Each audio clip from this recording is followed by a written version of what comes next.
पता है मेरा बड़ा बेटा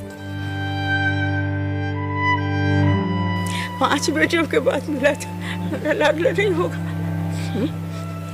मैंने उसको प्यार से नहीं पाला होगा। मैं जब तक एक निवाला नहीं खाती थी, जब तक मैं अपने बच्चों को मुंह में निवाला नहीं डालूं। आज वही बच्चे बाहर बैठ के खा रहे, मैं अंदर भूख में सोई हुई। कई मर्तबा कई रातें ऐसी गुजरी बड़े के घर पे। बहुत दुख होता है जब कोई ऐसी कहानी सामने आती है कि एक माँ भी अपने बच्चों से बर्दाश्त नहीं हुई। फिर सुबह 8:45 बजते थे, बड़ी बहू निकाल देती थी, जाओ लड़ाई झगड़े जादू टोने ये वो। एक दिन छोड़ के एक दिन के बाद 2 किलो आटा में गूंथती थी, रोटियां बनाती थी। मेरी रात दिन अल्लाह से यही दुआ है, मेरे बच्चे के पेट से ये जो जिसने डाला है कुदरत की तरफ से निकलेंगे। इतना कुछ होने के बाद भी आज अपने बेटों के लिए आप कुछ गलत दुआ नहीं मांगते या गलत नहीं सोचते? बेटा कैसे बोलो। बिस्मिल्लाहिर्रहमानिर्रहीम। अस्सलाम वालेकुम। दस्तक टीवी के साथ मैं हूँ महामजरा। नाज़रीन, माशरे में जिस तरह केसेस दिन ब दिन इस तरह के सामने आते हैं कि शादी के बाद जो है वो माएँ अपनी औलादों पे बोझ बन जाती हैं, बेटों के लिए माएँ बोझ बन जाती हैं, वो अपने आप को उनकी औलाद तक नहीं मानते। नौबत यहाँ तक पहुँच चुकी है। आज ऐसी कहानी आपके सामने लेके आई हूँ जिस माँ ने, एक बच्चा होता है, आपको पता है कि माँ कितनी मेहनत से पालती है, कितनी तकलीफ़ों से उसको पैदा करती है और पैदा करने के बाद अपनी पूरी ज़िंदगी अपनी औलाद पे लुटा देती है। जब आखिर में उसकी औलाद आके उसे अपने साथ रखना तक पसंद नहीं करती, उसे अपनी माँ तक कबूल करना पसंद नहीं करती, तो उस माँ पर क्या बीतती होगी। आज जो कहानी मैं आपके साथ लेके आई हूँ ऐसी एक माँ की है जो इस वक्त बिनते फ़ातिमा फाउंडेशन में रिहाइश पजीर हैं। उनके साथ भी कुछ इसी तरह का मामला पेश आया, जिसके बाद वो यहाँ पर रह रही हैं। आइए बात करते हैं उनसे और जानते हैं कि उनकी क्या कहानी है। अस्सलाम वालेकुम। वालेकुम सलाम बेटा। आंटी, क्या नाम है आपका? फरीदा नाम है मेरा। अम्मा बताइए कि 8 माह आपको यहाँ पर हो गए हैं, क्या वजह बनी थी? माशाल्लाह से इतनी अच्छी आप हैं, इतनी पोलाइटली आप बात कर रही हैं सबसे। मुझे नहीं लगता कि आपको कोई अपने साथ रखना पसंद नहीं करेगा। बस बेटा मसला ये हो गया ना, शोहर के बाद मकान मेरे नाम था, बस वो खटक गया था वो, तो ये मकान हमारे नाम हो जाए। बेटा मेरा बड़ा खूबसूरत घर बना हुआ था, बहुत खूबसूरत था। मेरे पड़ोसी मेरे घर में देखने आते थे, मिलने आते, हमारे ख़ानदान वाले आते तो कहते थे इसका कितना खूबसूरत घर बना। बस बहू का कदम घर पे पड़ने से पहले ही ना, मंगनी होने से मेरे शौहर का इंतकाल हो गया। सब ने कहा मनु से मैंने नहीं माना उस बात को, ज़िंदगी उसकी इतनी थी। फिर आस्ते आस्ते बेटा मेरा सब घर का सारा सामान ख़त्म हो गया। जैसे ना कोई तूफ़ान आ जाए, इस तरह तूफ़ान की तरह हर चीज़ बिखर गई। आखिर में खाली घर बच गया, वो भी लड़ाई झगड़े जादू टोने ये वो। मेरी बहू को जादू टोने बहुत आते हैं, बहुत जादू टोने ये वो करके ना, फिर आखिर में मकान भी बिक गया। तो फिर 7 महीने छोटे ने अपने पास रखा, वो भी ऐसे रखा जैसे ना के बराबर जैसा। बच्चे कितने हैं आपके? 8 बच्चे हैं, 2 बेटे 6 बेटियाँ। फिर बस इस तरह भटकते फिर लड़ाई झगड़े भी हुए। तो मैंने एक दिन अपनी बड़ी बहन के पास भी गई, दामाद के पास भी गई, दामाद भी है भांजा भी है। फिर उनको मैंने बताने लगा चलो हम चलते हैं, बात करते हैं। यहाँ तक तो मेरा बंटवारा कर दिया, रात को एक जगह सोना है, सुबह दूसरी जगह पे आना है। फिर सुबह 8:45 बजते थे, बड़ी बहू निकाल देती थी, जाओ। और छोटा बेटा कहता था 10 बजे से पहले नहीं आओ, हम देर से उठते हैं। फिर बेटा 1 घंटा में ना बस कभी इधर बैठना, कभी उधर बैठना, कभी उधर बैठना, इस तरह करते करते मैं 1 घंटा गुजारती थी। 1 घंटे के बाद जाती थी तो बेटा काम पे चला जाता था, कभी होता था। फिर बैठी रहती थी कोने में, एक कोना पकड़ के बैठ जाती थी। फिर 12 बजते थे तो अपने बिस्तर से गर्दन उठा के बहू बोलती अम्मा जाओ बच्चों को स्कूल से ले आओ। फिर बच्चों को स्कूल से ले आती थी, स्कूल से लेकर आती थी। फिर थोड़ी देर सांस फूल जाता था, वज़नी बैग होते हैं ना बच्चों के, आप लेके आती थी स्कूल? में लेके आती थी। फिर आके थोड़ी देर बैठती थी, पानी भी खुद उठ के पीती थी। पानी मुझे गिलास भर के हाथ में नहीं देती थी, फिर अम्मा बर्तन पड़े बर्तन धो लो। एक दिन छोड़ के एक दिन के बाद 2 किलो आटा में गूंथती थी, 2 किलो आटे की मैं रोटियां बनाती थी।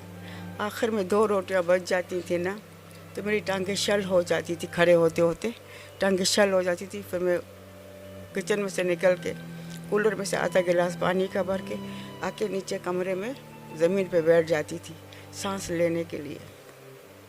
जब सांस ले लेती थी फिर वही 2 रोटियां बनाती थी, बर्तन धोना, फिर बच्चों को मदरसे छोड़ने जाना, ट्यूशन छोड़ने जाना, ट्यूशन से लेकर आना, सारा मैं काम करती। किस तरह भी मैं बैठी रहूँ ना, मुझे ये ना बोले निकल जा, दोपहर का खाना देती थी। इस तरह करते करते बेटा रोज़ बेटा छोटा बोले आज से तुम मेरे घर आओगी, मैं घर छोड़ कर चले जाऊँगा। 4 मरतबा उसने बोला मुझे। जब मैं यहाँ आ रही हूँ उनसे 8 दिन पहले, तो बड़ी बहू को तो मैंने बताया ना, उसका एक ही कलाम था मेरे ऊपर, एक खिताब था, ये रुल के मरी है, कुटनी है, जादूगरनी है, मरती नहीं है। ये लफ्ज़ 4 मेरे ऊपर सुबह भी होते थे, शाम को भी होते थे, रात को भी होते थे। इतवार का दिन था तो मुझे कह रही थी रुल के मरी है, जाती नहीं है, दफ़ा हो जा, गरक हो जा। तो मैंने बेटे को आवाज़ दी, मैंने कहा देखो बेटा मुझे ये इस तरह कह रही है। तो बेटा मेरी बात सुन के करवट लेके सो गया। मैं चुपचाप चादर उठा के अपनी छोटे के घर गई। छोटे को मैंने कहा देखो भाई, मेरे को बेटा अजबरी ने मुझे फिर ये लफ्ज़ बोला। तो जो नाश्ता कर रहा था ना, रोटी फेंक के ज़मीन पे, कहता आज के बाद मेरे घर आओगे तो मैं घर छोड़ के चला जाऊँगा। मैंने उसी टाइम उठ के खड़ी हो गई। इसके बाद मैं निकल पड़ी, फिर भाई के घर गई, रो रही थी। भाई ने बोला क्या हुआ? मैंने भाई इस तरह मेरे से वो तो अब मेरे से बर्दाश्त नहीं होता, हम मुझे कहीं भी छोड़ दो ना, किसी इदारे में भी छोड़ दो। मैंने फिर ये इधर का नाम लिया। मैंने कहा भाई ने बोला नहीं खैर खैर बैठ जा बेटा, कुछ नहीं कुछ नहीं। इस तरह करते करते 6 दिन गुजर गए। फिर मेरे बेटे को फ़ोन किया मेरे भाई ने, तो आओ तो मैं तुम्हारी माँ मेरे पास है, आके बात करो, माँ को ले जाओ। नहीं आए तो भाई ने फिर कहा चलो अब बस हो गई, मैं तुम्हें छोड़ के आता हूँ। मेरे कहने से ही मुझे भाई छोड़ के गया, भाई की मर्ज़ी नहीं थी, मेरे कहने से ही छोड़ के गए। फिर यहाँ आई तो 1000 बातें मेरे पे हो गई। बच्चियाँ मेरी परेशान हुई थी, बता रही थी अम्मा हम बहुत परेशान हो गए, हमारे बीपी हाई हो गई, ये वो बता रही थी। मैंने बेटा मैं कितना रो लूँ, सुबह से लेके वहाँ, शाम से लेके वहाँ, बारिश हो जाए, पानी हो जाए, तूफ़ान आ जाए, सर्दी हो, गर्मी हो, मेरा यही सुबह जाओ रात को आओ, सुबह जाओ रात को आओ। रमज़ान का महीना था अगले, ये रोज़ा खोल के छोटे के घर में इफ्तियारी करके फिर बड़े के घर जाती थी। तो रास्ते में मेरी तबीयत ख़राब हो गई। बस छोटे बड़े की सीढ़ी में एक मरतबा मंजिल मैंने चढ़ी, दूसरे मंजिल पर मैं चढ़ नहीं सकी, मुझे उल्टियाँ होने लगी। मैं उल्टियाँ करके निडाल हो गई, बिल्कुल निडाल पड़ी थी सीढ़ियों पे। कहाँ मेरा पर्स, कहाँ मैं निडाल पड़ी थी। कम से कम 20 मिनट तक मैं निडाल पड़ी थी। इसके बाद मैंने अपने आप को संभाला। इसके बाद आस्ते आस्ते चढ़ के ऊपर गई तो बेटा मेरे मुंह में देखता बोलता क्या हुआ? मैंने कहा बहुत गर्मी है ना, सिर्फ मैंने एक लफ्ज़ बोला। ये बोल के अपनी जगह पे जाके लेट गए।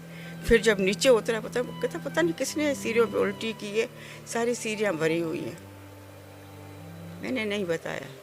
फिर मैंने दूसरे दिन बताया, मैंने कहा मैं इमरान मैंने की थी उल्टी। क्यों क्या हुआ था? मैंने कहा इस तरह मेरी तबीयत ख़राब हो गई थी।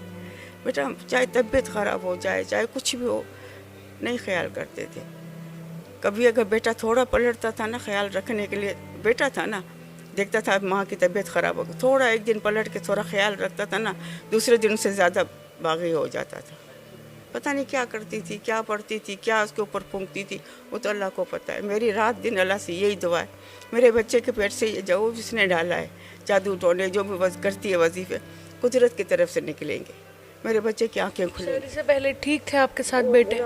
बेटा हीरो था, मेरा बॉडीगार्ड था। इस तरफ बड़ा बैठता था, इस तरफ छोटा बैठता था, मैं बीच में बैठती थी। हम मेरे अलावा निवाला नहीं खाता था, मेरे बगैर सोता नहीं था। कहीं भी चली जाती थी, जागता रहता था, अम्मा अभी तक नहीं आई, अम्मा अभी तक नहीं आई है। बहन के बेटी के घर जाऊँ, कभी कहाँ जाऊँ तो बेचैन हो जाता था। आज वो बेचा है, माँ को पूछता ही नहीं है। माँ उसको अच्छी नहीं लगती, माँ बुरी लगती है, सिर्फ बीवी अच्छी लगती है, ससुराल अच्छा लगता है, सास अच्छी लगती है, माँ अच्छी नहीं लगती। छोटा भी ऐसा ही है, छोटे वाले को ससुराल अच्छा लगता है, माँ अच्छी नहीं लगती है। मेरी बच्चियाँ अल्लाह की शुक्र है मेरे से अच्छी हैं, मेरा ख्याल भी रखती हैं, अभी भी बहुत मेरा ख्याल रखती थी। मैं 2 दिन के लिए गई थी मिलने के लिए, मेरा बहुत ख्याल रखा था, बहुत मेरे कर रही थी मेरा। तो उन्होंने कहा था हम आपसे मिलने आएंगे, आपको लेने आएंगे। जब तो आपको देखते मैंने कहा मेरी बड़ी बेटी आई हुई है, क्योंकि वो इस तरह आपकी तरह ऐसे कपड़े पहनती है ना, तो मैंने कहा है तो मेरी बेटी। आपको गौर से देखा तो मैंने कहा नहीं ये तो दूसरी कोई है। अभी मेरी बेटी है बेटा, आप बेटी जैसी हो, बिल्कुल बेटी जैसी हो। अच्छा, 8 महीने हो गए हैं, अभी तक किसी ने बेटे ने रब्ता नहीं किया फ़ोन पर भी? फ़ोन पे अम्मी को, फरजान अम्मी को मैसेज आए थे बुरे बुरे, हमारी माँ ऐसी है, हमारी माँ वैसी है, हमारी माँ अच्छी नहीं है, हमारी माँ गलत है। तो फरजान अम्मी ने कहा अगर गलत होती तो इस तरह परेशान ना होती। गलत औरतों को भी मैं जानती हूँ, सही को भी मैं जानती हूँ। इतना कुछ होने के बाद भी आज अपने बेटों के लिए आप कुछ गलत दुआ नहीं मांगती या गलत नहीं सोचते? बेटा कैसे बोलूँ, पता है मेरा बड़ा बेटा 5 बेटियों के बाद मिला था, बड़ा बेटा तो मेरा लाडला नहीं होगा। मैंने उसको प्यार से नहीं पाला होगा, वो 5 बेटियों के बाद मिला था तो मेरा लाडला नहीं होगा। मैंने उसको किस तरह पाला होगा, पलकों में मैंने पाला है। छोटा फिर दूसरी बेटी हुई, इसके बाद फिर छोटा हुआ। मैं पलकों में सारी सारी रात बीमार होते थे, मैं गोद में लेके बैठी रहती थी। हाँ, मैं नहीं सोती थी बच्चों को, मैं तो सोचा तुम्हारी तबीयत सही है। मैं जब तक एक निवाला नहीं खाती थी, जब तक मैं अपने बच्चों को मुंह में निवाला नहीं डालूं। आज वही बच्चे बाहर बैठ के खा रहे, मैं अंदर भूख में सोई हुई। कई मरतबा कई रातें ऐसी गुजरी बड़े के घर पे, कई रातें भूखा सो जाती थी। या तो अपना लेके आके खाई, अगर नहीं लेके आके खाती थी तो भूखी सो जाती थी। छोटा कहते तो आज नहीं लेके जाना, देखते तुझे खाना देते नहीं देते। तो एक मरतबा छोटे की बात मान के मैंने नहीं लिया, कुछ बर्गर वगैरह नहीं लिया। आई बच्ची पूछना माँ पापा बोलता है खाना खाया है आपने, तो मेरे गर्दन से कहा नहीं। तो बेटी को अपनी बीबी को बोला अम्मा को खाना दो। बेटा वो मुझे बात बोलती नहीं है, खाना मुझे भेजा, मेरे सामने रखा तो मेरी आदत है मैं रोटी के 4 टुकड़े करती हूँ सुन्नत के हिसाब से। 3 टुकड़े मैंने नीचे रखे प्लेट में, 1 टुकड़ा मेरे हाथ में था। मैंने बस प्लेट में से अब सालन को यूं किया, एक निवाला मैंने खाया, सिर्फ एक निवाला। फ़ौरन बोलती बेटी को उठा उठा, इसके आगे से खाना, इसके पेट में तो अजदा पड़े हुए हैं, इसके पेट में तो सांप है, ये इसका तो पेट कभी भरेगा नहीं। मेरे से आगे से सालन खाना उठा लिया, बेटा तो नीचे चला गया दोस्तों में, उसको पता ही नहीं था माँ ने खाया या नहीं खाया। मैं रोक के वो टुकड़ा बाकी रोटी का खा के पानी पी के मैं सो गई। मैंने कहा आज तूने मेरे आगे से उठाया, अल्लाह देख रहा है ना, हाँ कभी ना कभी तेरे ऊपर भी ये वक्त आएगा, अल्लाह देख रहा है, अल्लाह ज़रूर करेगा। मैं भी उम्र पे गई थी, मैंने अपने बच्चों के लिए सबके लिए दुआएं मांगी, एक एक बच्चों के लिए दुआएं मांगी, सबके लिए नहीं मांगी मैंने इस बहू के लिए, नहीं मांगी, मांगनी भी नहीं चाहिए। हाँ मैंने नहीं मांगी। हाँ अगर बुरा नहीं बोलनी कुछ उसके लिए, कोई बुरी दुआ नहीं करी तो वो अच्छी दुआओं की हकदार भी नहीं है। हकदार नहीं है।